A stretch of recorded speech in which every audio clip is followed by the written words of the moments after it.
Hello everyone, how are you? I hope you're fine and you're most welcome in my YouTube channel MS Search the English Club. Dear students, हम लोग हिंदी का crash course कर रहे हैं और हिंदी के crash course में हम लोगों ने सबसे पहले व्याकरण पोर्शन को स्टार्ट किया और व्याकरण में हमारा काफी चैप्टर्स हो चुका है। आज के इस वीडियो लेक्चर में हम लोग अनेक शब्द का एक शब्द को देखेंगे। जी हाँ, आपका परीक्षा में 2 से 4 क्वेश्चन, 2 से 4 प्रश्न रहता है। आप जो बिहार बोर्ड इंटर हिंदी का एग्जाम देने वाले हो, आपके हिंदी पेपर में आपका 12th हिंदी एग्जाम में 2-4 प्रश्न रहता है आपका अनेक शब्द का एक शब्द से। तो अनेक शब्द का एक शब्द हालांकि हिंदी में बहुत ज्यादा आसान होता है, आपको केवल एक झलक देख लेना है, अपने आप याद हो जाएगा। क्योंकि हिंदी जो है हमारे डेली लाइफ का लैंग्वेज है, रोजमर्रा के जिंदगी का भाषा है। तो मैं उम्मीद करता हूं कि आप केवल क्लास को करेंगे, देखेंगे और अपने आप सब याद हो जाएगा। क्योंकि हिंदी हमारा अपना भाषा है और इसको याद करना कोई कठिन बात नहीं है, आसानी से याद होता है, सुनते हैं और याद होता है। चलिए आज की क्लास में हम लोग जानते हैं अनेक शब्द का एक शब्द हिंदी में। ठीक है, चलिए जैसा कि आप देख पा रहे हैं हमारा हेडिंग है अनेक शब्द का एक शब्द। जी हाँ, अनेक शब्द के बदले एक शब्द, अंग्रेजी में बोलते हैं वन वर्ड सब्स्टिट्यूशन। अनेक शब्द का एक शब्द, अनेक शब्द के लिए एक सटीक शब्द याद होनी भी चाहिए। अगर अनेक शब्द के लिए एक सटीक शब्द आपको याद है तो यकीन मानिए आपको किसी से बात करने में सहजता महसूस होता है। चलिए हमारा पहला पॉइंट है जिसे खाया ना जा सके। नहीं, वह सभी सामग्री, वह सभी चीज जिसे इंसान या हम खा नहीं सकते, तो वह सभी चीज जिसे खाया नहीं जा सके उसको अखाद्य बोलते हैं। क्या बोलते हैं? अखाद्य, अखाद्य पदार्थ ना।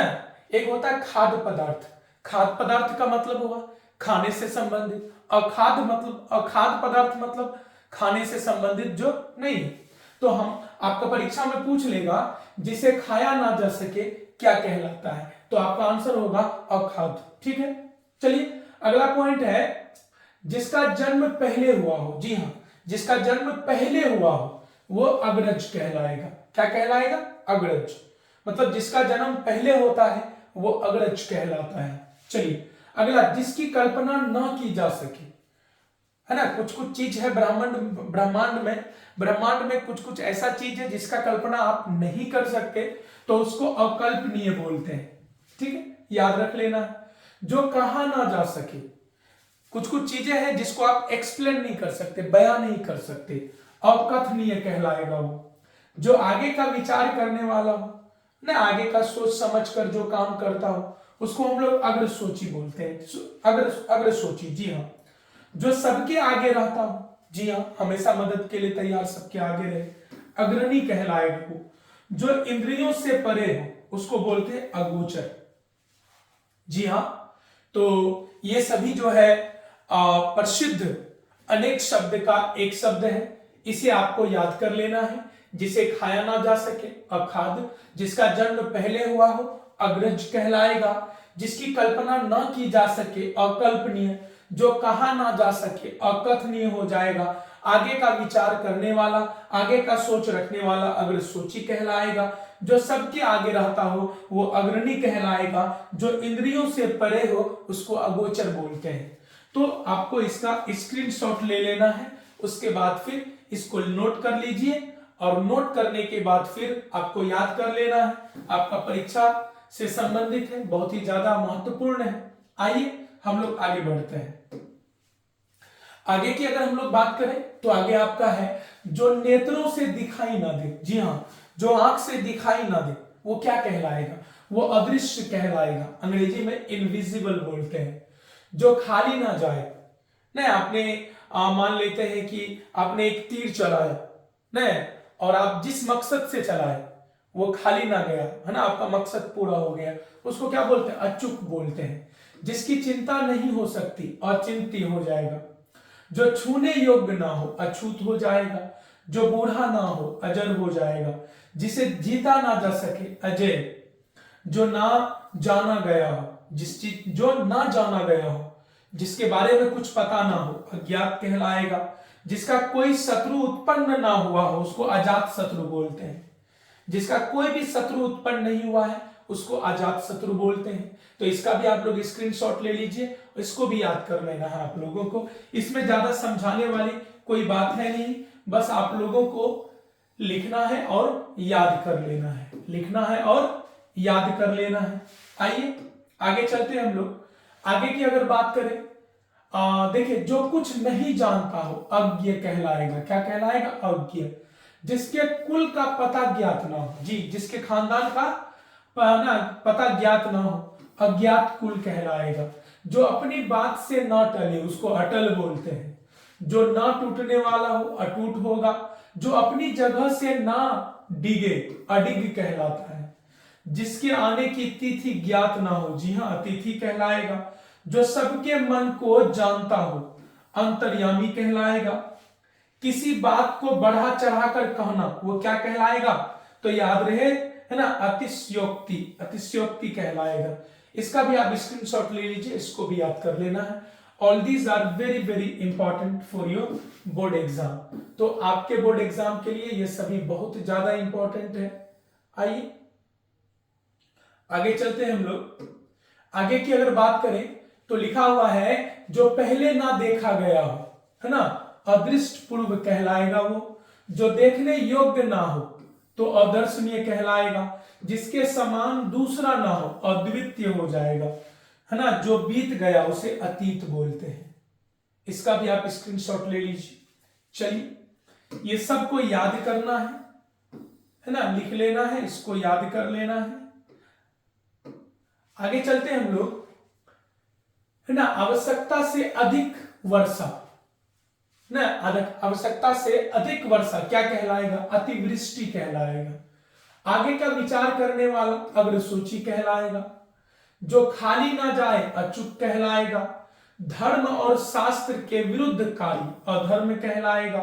अधिकार या कब्जे में आया हुआ अधिकृत कहलाएगा। किसी पक्ष का समर्थन करने वाला अधिवक्ता कहलाएगा। वास्तविक मूल्य से अधिक लिया जाने वाला शुल्क, इसको बाबू अधिशुल्क बोलेंगे। क्या बोलेंगे? अधिशुल्क। ठीक है। नीचे की ओर मुख किए हुए अधोमुख कहलाएगा। क्या कहलाएगा? अधोमुख। इसका भी आप लोग स्क्रीनशॉट ले लीजिए। चलिए हम लोग आगे बढ़ते हैं।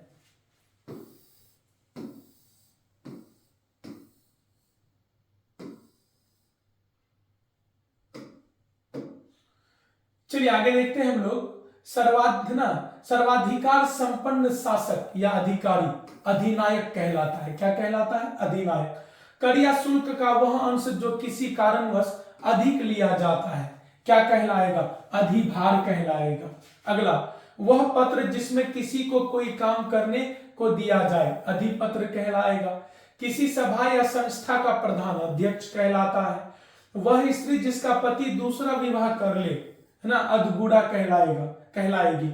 जिसका आदर न किया जा गया हो अनादृत कहलाएगा। जिसका स्वामी ना हो अनाथ कहलाएगा। जिसका वचन द्वारा वर्णन न किया जा सके, है ना, हो जाएगा अनिवर्चनीय हो जाएगा। दोपहर के बाद का समय अपराह्न कहलाएगा। जो पहले पढ़ा न गया हो, है ना, अपठित कहलाएगा। नीचे की ओर लाना या खींचना अपकर्ष कहलाएगा। चलिए इसी के साथ हम लोग आगे बढ़ते हैं। इसका भी स्क्रीनशॉट ले लीजिए।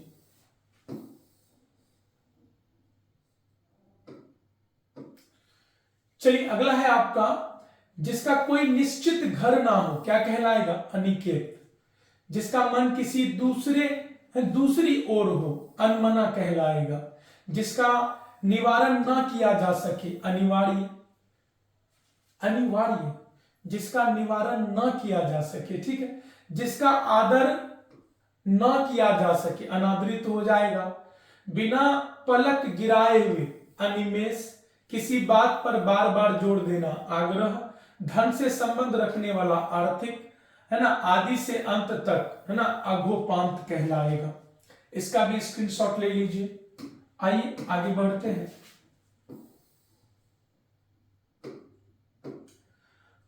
आपका अगला पॉइंट है, जिसे आश्वासन दिया गया हो, आश्वस्त है ना, आश्वस्त कहलाएगा। आयोजन करने वाला व्यक्ति आयोजक कहलाएगा। इंद्रियों को वश में करने वाला है ना, इंद्रिय जीत कहलाएगा। अपनी इच्छा के अनुसार काम करने वाला इच्छाचारी कहलाएगा। किसी चीज या बात की इच्छा रखने वाला इच्छुक कहलाएगा। दूसरों की उन्नति को ना देख सकना ईर्ष्या है। जिसमें संबंध ईसा से हो, जिसका संबंध है ना, जिसका संबंध ईसा से हो ईसवी कहलाएगा, है ना। पूर्व और उत्तर के बीच का दिशा ईशान कहलाता है। किसी नई चीज का बनाना ईजाद कहलाएगा। इतिहास को जानने वाला इतिहासज्ञ कहलाएगा। जो इंद्रियों के ज्ञान के बाहर हो इंद्रियातीत कहलाएगा, इंद्रियातीत। इसका भी स्क्रीनशॉट ले लीजिए। चलिए आगे बढ़ते हैं हम लोग।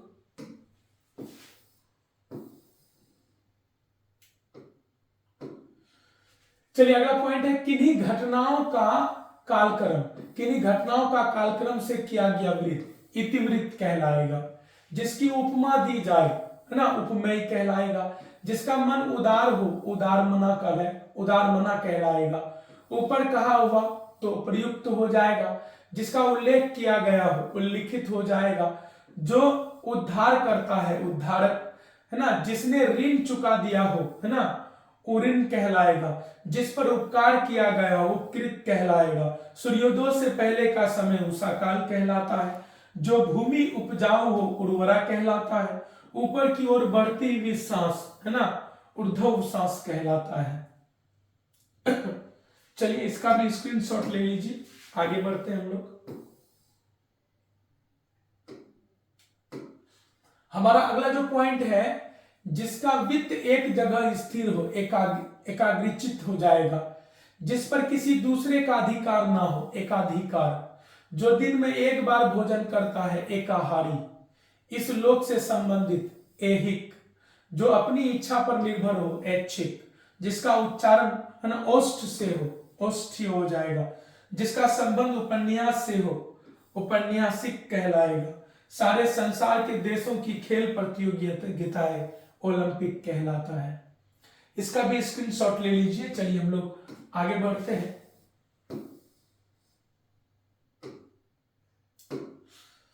चलिए हमारा अगला पॉइंट है ना, परम ब्रह्म का सूचक ओंकार हो जाएगा।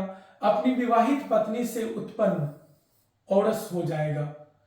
जो कान को कटु लगे कर्ण कटु हो जाएगा। जो कटु बोलता है कटुभाषी। जो काम से जी चुराता है कामचोर। जो कहने योग्य हो कथनीय हो जाएगा। जो कला जानता हो कलाकार। जो पुरुष कविता रचता हो कवि। जिसके पास करोड़ों रुपये हो करोड़पति। कर्म के अनुसार कर्मानुसार। धन का देवता कुबेर, याद रखेंगे। इसका भी स्क्रीनशॉट ले लीजिए। चलिए हम लोग आगे बढ़ते हैं।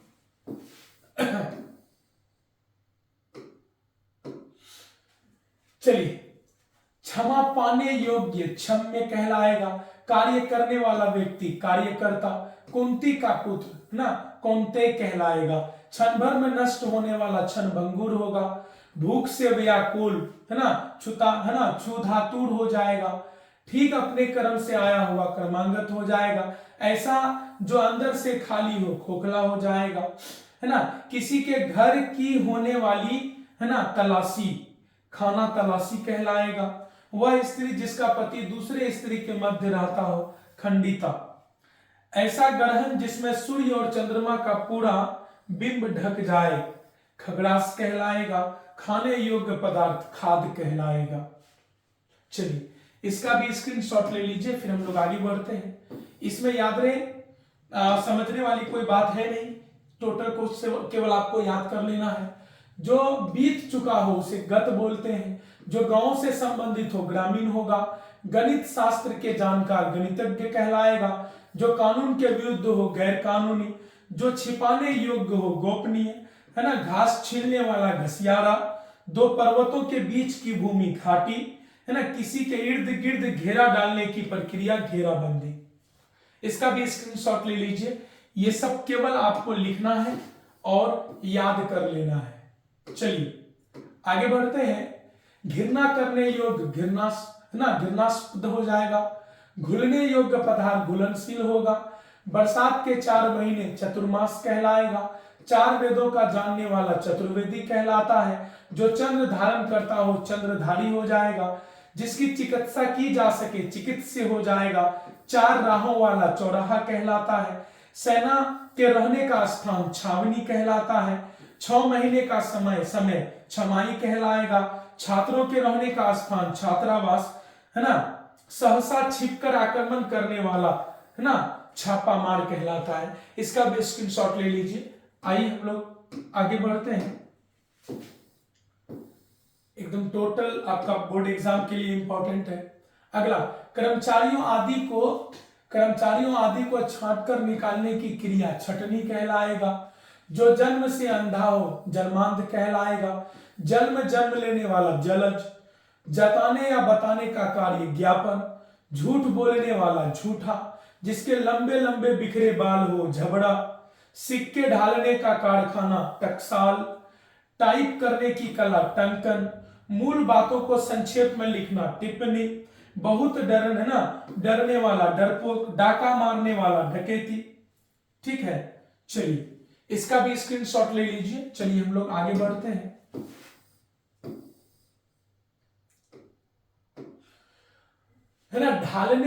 ढालने का काम ढलाई कहलाएगा।